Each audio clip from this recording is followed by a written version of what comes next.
What's going on, guys? ¿Cómo están? BugaLuis here. Welcome back. Welcome back after 2 weeks. I don't know how long I've been, but we come back and everything changes. Backdrop, setup, channel, mostly everything, and thankfully Barcelona as well, as we come out of a 5-2 victory against Valencia at the Camp Nou with so many different stories that we have to comment on in today's video. So if you're ready for it, because I know I am, let's get started.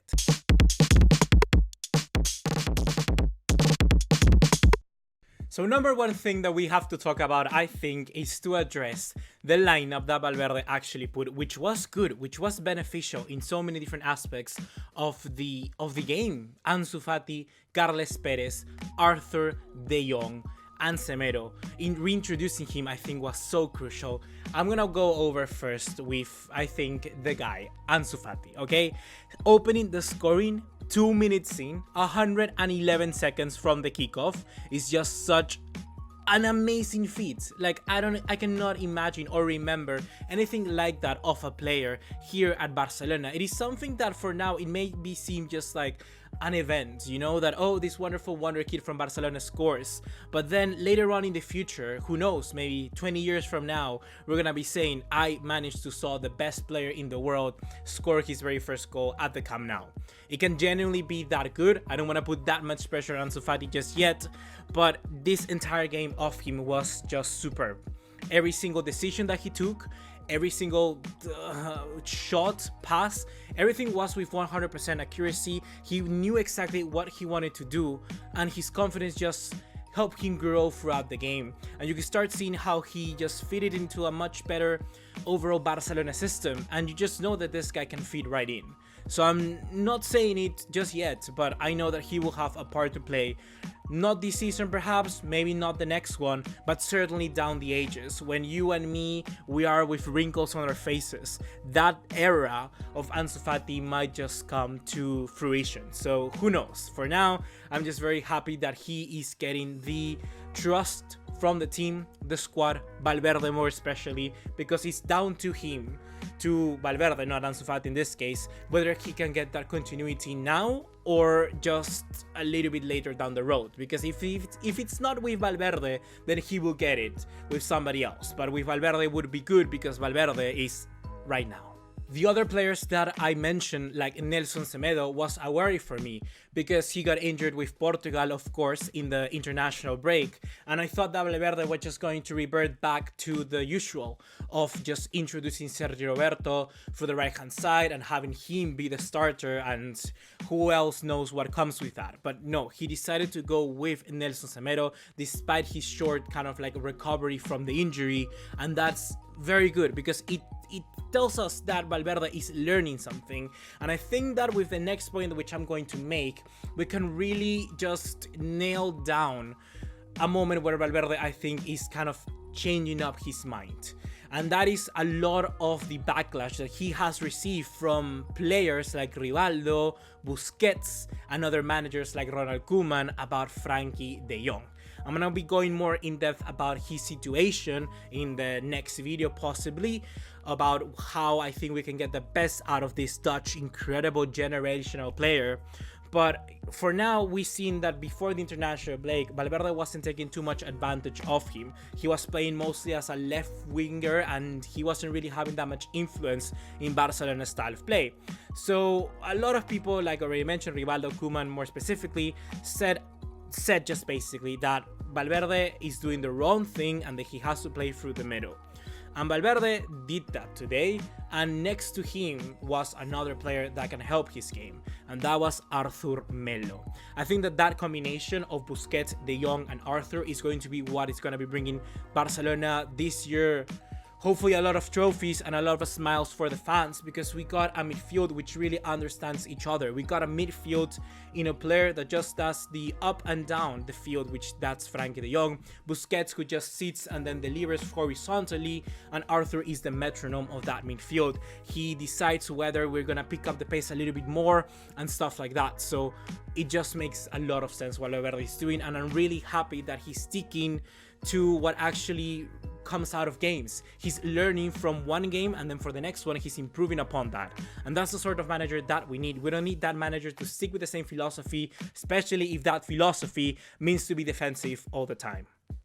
And before now getting into the exact things, the sort of events that happened throughout this entire 90 minutes against Valencia, I want to give credit to some more players in the front three.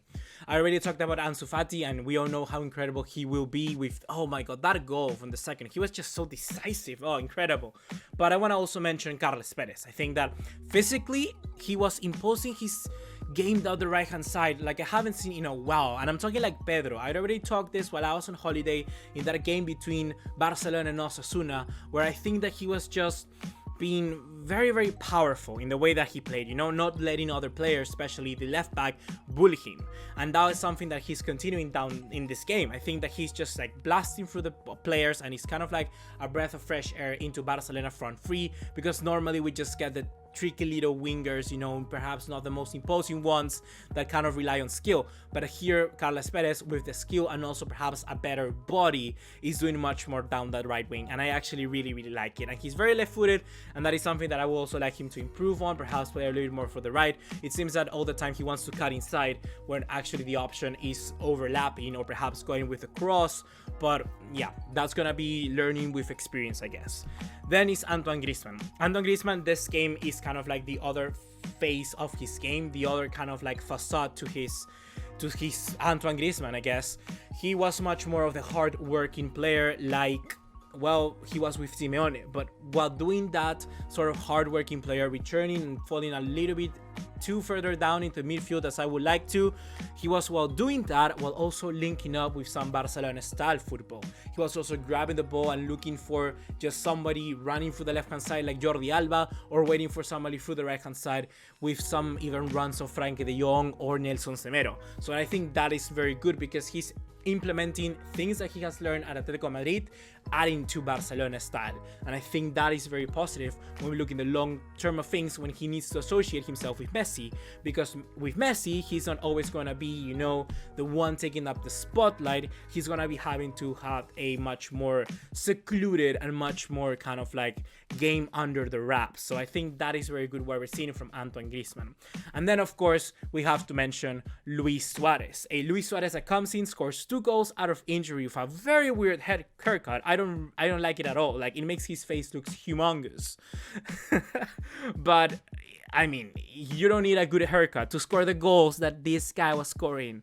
Like, he just scored a goal with his second touch of the game. I don't know if it was a deflection or not. Some of the commentators on the screen were arguing that, but this guy just talent, pure class.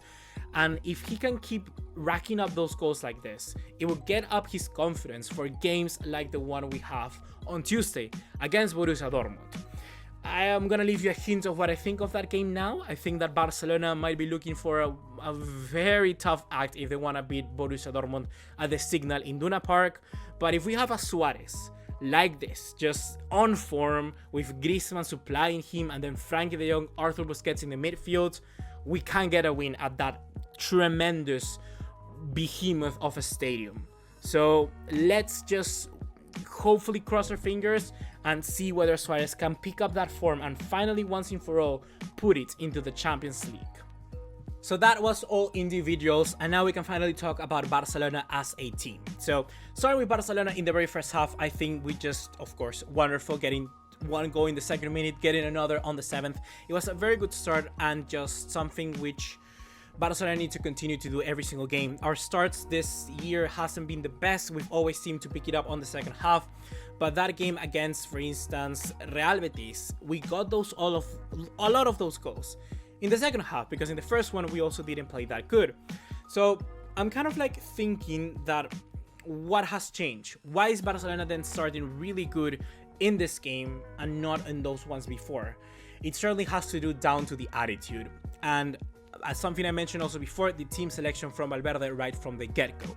So if Barcelona can replicate this form in games like Dortmund, then will come I think Granada, and so on and so forth. I guess it's something which is going to help us improve in the long run, and that's what we have to look for. We never stopped that. We never had the attitude kind of like go down. We always look in front. We always were dominating the game. And of course I have to give some kind of kudos to Valencia because they sacked their manager and we all know their chaos and all of that. I'm not a Valencia fan. It's not my position to get into those troubles which is happening on their own, behind closed doors. It's not my position to say so, but of course that's gonna be affecting the players mentally when you take into account that it wasn't kind of like a fight between the players and the manager. It was a fight between the manager and the head coach, not the head coach, the owner, you know, Peter Lim. The players wanted a project and that didn't happen, so you kind of have to cut it there, and of course it's gonna affect you in the field. And I don't know, I still think Valencia played relatively good for the situation that they were in. So I guess that we can still give credit to Barcelona because they did play very good throughout the full 90 minutes. So adding to that the second half with the introductions of Arturo Vidal, of Ivan Rakitic and of Luis Suarez, I think we're all done in very good particular moments in the game where our attack was kind of like getting a little bit slower, and then bam, you put Luis Suarez in, you're gonna be seeing something happen. You take a look at, for instance, the midfield when just De Jong and Arthur are perhaps not at the best in the 70th minute mark, bam Rakitic, bam Arturo Vidal. Those sort of substitutions can help you to pick up the momentum, and that's what I want to stress. Barcelona never had to lose the momentum. They always were on the front foot and we were always dominating, thanks a lot to those substitutions from Valverde. So all in all, if we replicate this form with introductions of players, it can help us to have just a good team throughout solid 90 minutes. And that's what I want to see. No longer substitutions because you just want to introduce a player that deserves to play or the one that you want. No, putting substitutions because they can make us better, and putting the players from the get-go because they deserve it. That's a sort of substitutions, sort of picking off the team that Valverde has to do. And I think that in this game against Valencia, he has noticed that, and perhaps we may see something very similarly to what we saw today in terms of performance against Borussia Dortmund. So hopefully for the time being you have enjoyed this video. If you have, be sure to drop us a like, leave us a subscribe. And for all of you returning fans, I gotta say I apologize if I look a little bit sloppy. I don't know, it's my first proper video back since my vacation, so I just want to get the groove on, you know, I need to get the rhythm. Think of me kind of like a player just returning from injury, you know. I need to get back into the rhythm of things, and that's exactly what I want to do in this week. I'm gonna be putting out videos hopefully every single day so I can be just ready for when the moment comes and we have those incredible matches that I know we're gonna have down the road throughout this year. If you want to join us, I already said it, subscribe, like, and do all of that. And also follow me on Twitter and Instagram, which I'm trying to be much more active in because I just want to be I want to build a much bigger community, you know, surrounding Barcelona, football, all of that. You know you love it. And with a much more redefined backdrop, video content, and all of that, I will be signing off. See you in the next one. Take care. Ciao.